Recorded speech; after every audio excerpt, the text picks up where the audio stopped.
We're making our presentation in 4 parts. I'll do the introduction, which talks basically about the brief that we have from Goyder. Brad will talk about the methodology and some of the findings, and John will talk about some of the options that we're currently exploring.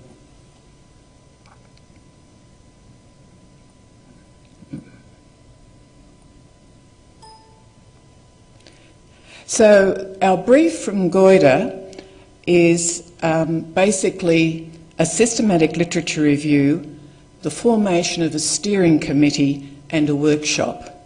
Now, what we've done to date is we have actually formed the steering committee, and in forming that we got a lot of advice from Goyder and from outback communities.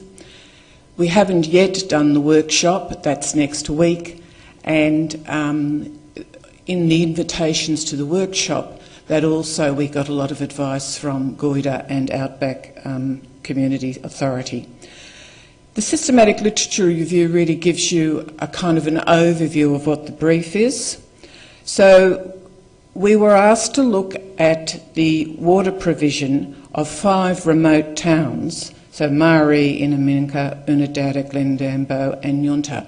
Now, not because they, in a sense, are all the towns in outback areas, but in many ways they're typical of the range of water supplies, whether it's bore water or surface water, and they're also typical of the range of forms of provision. So in some of those towns, SA Water provides the water, and in some progress associations do. So it gives you a kind of mix of what the issues are. We were asked to look at the current water infrastructure provision, what we already know about water provision in outback South Australia. We were also asked to look at the interstate and international literature to see what other states are doing around questions of governance, or what other countries are doing around questions of governance for small or remote towns, and then to examine questions of water supply issues and governance. And I'm not sure that we were asked to do this, but we are going to, in our final report, say what we don't know and where the gaps are. So I'll hand over to you now, Brad.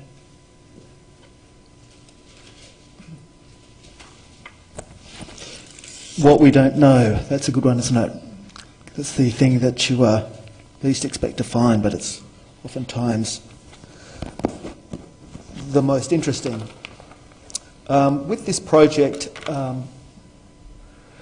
we were starting off to review the South Australian documents that dealt with the five study towns. But when you have a look at that literature, and there's a lot of it, but it doesn't deal directly with the 5 study towns. It might deal with outback regions, but you don't really get a sense of what the towns and the water supply issues look like.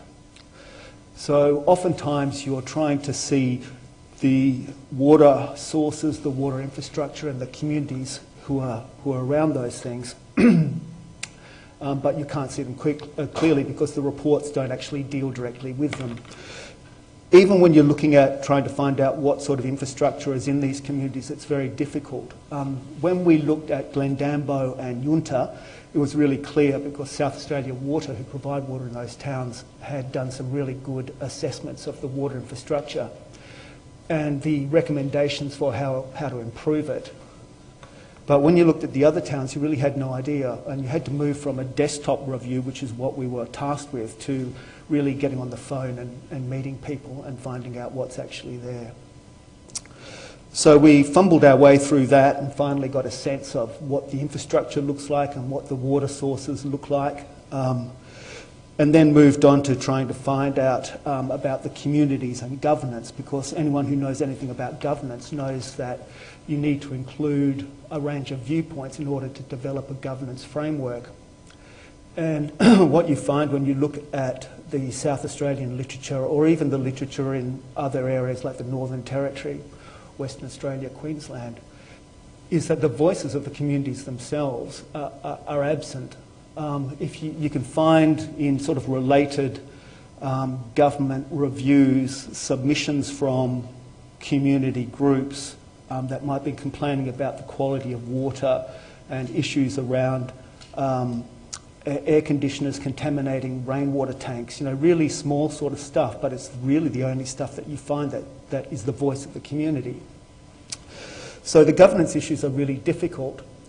Possibly the main document that originally drove us was by the Working Group for Outback Water Supply, which was the Gavin Keneally-led report that Mark talked about. And that was a 2005 report, and it sort of surveyed the government legislation around providing water in remote communities, and it looked at pricing, and it offered a governance framework that involved South Australia Water and the Outback Community Authority. But beyond that, there wasn't very much there. When we looked at the legislative mechanisms inside South Australia and even nationally to see, who's responsible for providing potable water to remote communities. There isn't legislation that identifies anyone in South Australia or any other state for that matter. So there's no real trigger to sort of like to get the legislative and government machine to address the problem. So I hope you're getting an idea of that there's a lot that we don't know because it's not published. There's nothing there. It's an empty space except for a few little islands. So when we moved to have a look at things at an international level, there's two sort of main literatures. One of them deals with the public's acceptance of water supply options. And a lot of that stuff has been conducted by the CSIRO in Australia, and then there's a whole range of stuff from Europe and Asia. But that literature almost always occurs in highly urbanised cities, and it's really about will people accept recycled stormwater as a water that they can use to flush toilets or water their gardens. It's not really about moving from a single bore with non-potable water to something that might be a little bit healthier and a little bit more useful to those communities in remote areas. So you've got that literature which really doesn't speak to what we want to know. And then the other literature is the supply of water in developing countries. And of course, when I'm reviewing that literature and I'm talking about Africa, one of my colleagues in reviewing it made the comment that we were in an awkward situation. And of course, it is an awkward situation when you're referring to the developing world to find answers about what's happening in outback South Australia, or what might happen in outback South Australia. So that literature also is very different, as you would expect, to the context of remote communities in South Australia. But what it does show is some of the fundamentals, and that is that in the developing world, like in outback South Australia remote communities, they're not going to be able to do it by themselves. There's always going to be the need for an external partner and a coordination of institutions. It's going to rarely be a full cost recovery situation like the National Water Initiative would sort of like us to have. And it's going to require the communities themselves to define what they require in terms of adequate water supply. The fit-for-purpose issues, are there, but they need to be defined by the communities, by the users themselves. In terms of provision of water, we were looking at, okay, well, what sort of model could you have? Could you have an outback, a water provider for the single outback, or could you have an alliance? Or would you invite a provider from the other side of the border to take charge? But in order to make those sorts of decisions, you'd need to have some sort of financial analysis about the economies of scale and the opportunity for cost recovery and how that would all work. And that literature isn't there. Those reports don't exist. Or if they do, they're not published. So that was the task in terms of our literature review. We found a lot of stuff, but it's all very piecemeal, and it's sort of contextualised by the discussions we've had with people around us in the reference group and in various government departments and outside of those departments. So I'll hand over to John, who will talk to the issues. Thank you. So this is, we're really reporting on a work in progress, and the conversation continues, as Eileen said, in a week or two, when we meet with Mark and the people that you bring to the table. And these are people who are from the outback communities. I've already had a conversation with Mark today about how many people are coming. And already we're finding out that he's got half a dozen, you see. So what you have to do is create some interest here. And in public policy terms, one of the easiest things to do is to deny, is to not to participate. The status quo is in fact the situation that people want. So as Bradley's told you, we've had a look at the literature, we have a brief, the conversation will continue as we meet with Mark and people, so please get some people along. But let me just, I think it's this one, is it? What are some of the issues? Just there's some talking points here. And what we'll do when we get these people in the room for 2 days is to sit down with them, maybe a dinner the night before, is really start to talk about the issues as we see it from the literature.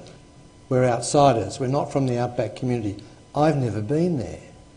I'm a Victorian, so is this guy. Eileen's been there, but we're academics, you know, who have come in to do this work. So it's work in progress funded by the Goyder Institute. And Mark's already given us some information about it. Supply is tenuous regardless of the nature of supply. It always has been. And I really liked what you said, the 3 by 3 here, 3 types of water providers and 3 types of water supply. And in looking at our 5 towns, we were having to look deeply to see, well, just how do they get their water and what does it, you know, these various systems actually means. It's really interesting, Mark, and the gentleman here talking about innovative supply.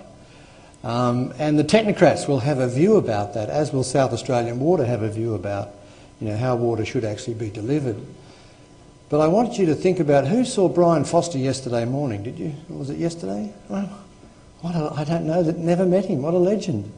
And I'm on the Victorian Centre for Climate Change Adaptation Research in NCARF, and I hadn't met Brian. But the story that he told me was a story of how, you know, adaptive governance, this idea that in climate change adaptation that you work with the community to understand its position about, in this case, climate change, and how you negotiate with that community what's the best way for them to deal with it. So it's an educative learning process as well. I know Melissa, I'm working with her on another project, but you know, in terms of Indigenous culture and growling, lovely terms. We're going to do some growling, Mark. You know, when we hopefully we can get to that position whereby people can be frank and honest with each other, which is what I understand what you're talking about. And there's no identifiable universal sustainable governance model. I'm a public policy scholar. I'm interested in local government, I'm interested in structure and function, I'm interested in legislation. And the problem we have with our system in the Federation is that we have siloed government departments who look at specific functions, and we're talking about geography of outback here. And governments look for one size fits all. What's in the legislation? You can't have one set of rules for one local authority and one set of rules for the other.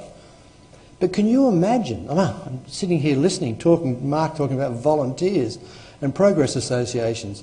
If you lived in the suburbs of Adelaide and you knew that there was a group of volunteers who looked after your sewerage system, it just hit me. That's bizarre. These people who are living and working and in our outback community have to then volunteer to look after basic services. You know, there are some real anomalies there. Bradley mentioned the idea of the trigger, which came to us in our conversations with some people recently here, is that usually the trigger is when something adverse happens. You know, a child dies. Hepatitis A in our fruit berries. You know, it's in the media. We're following these issues right now. What are the triggers? So we have this reactive public policy position when it comes to our outback towns and potable water. All communities are dependent on the South Australian government, and my next line there is the social contract between citizens and government are vague. You know, if I was giving you my Public Policy 101 lecture, I'd be talking about the nature of the social contract. I, as a citizen, pay my taxes, obey the rules, but expect that certain things will be done in society for me. It's the basic concept of Rousseau and the French Revolution and American democracy. It's that whole notion of how we live our lives. So what's the social contract between people who live in our outback communities and people who don't? Are we just going to take them all from the outback and put them all in Adelaide? There'll be no mining then, there'll be no tourism, there'll be nothing. You know, they serve a purpose. They're small in number, but they're important, is the political and public policy position that I would be putting, Mark, as I'm sure the people that you'll bring along will do that. We're also seeing that demand is highly variable, and it's also place-specific. You did that when you talked about railway towns and you talked about mining towns and so on. And so the history of those places over time is really important. So I come back to Brian Foster, this whole notion of the conversation with the community in place over time as to how they come to deal with their issues. The other thing that interests me is this lack of useful information on water use in towns. I'm always asking, are there water meters? I've worked for the World Bank, the Asian Development Bank, all over Africa and Asia on these types of issues, and one of the key things is, do we know what the water use, the consumption is? Do we have a water meter? Do we know what the leakage of the system is? So what happens in these places is people saying, no, we're not having water meters, we're out of here. Why are they saying that? Because they're worried that government will put a fee on them arbitrarily. This is the old model. The new model, the Brian Foster type of model, the sort of thing that Melissa's talking about, is a model of public policy where people engage with each other and have a conversation about what do we require for water in our community and what's the best way to get it. And then to bring these desalination types of, you want to hear these guys having these wonderful conversations about solar panels and so on. How does that actually work? So in terms of structure and function, governance, is it going to be the status quo? Will we be the Keneally report 5 years on? They talk about the Willis et al. Report, they did that 10 years ago. Will South Australian Water, will it be a public water corporation? Very interesting. I mean, I'm not a South Australian, but it's a great organisation, a very technocratic, very capable organisation, but is it capable in the way in which Melissa Brian Foster is actually talking about? Is it capable in the way of having that conversation and engaging with the communities of South Australia? Is there to be a county council? I think you're probably lobbying for that. Is there some sort of regional alliance going to happen? Or will we just leave it to the market?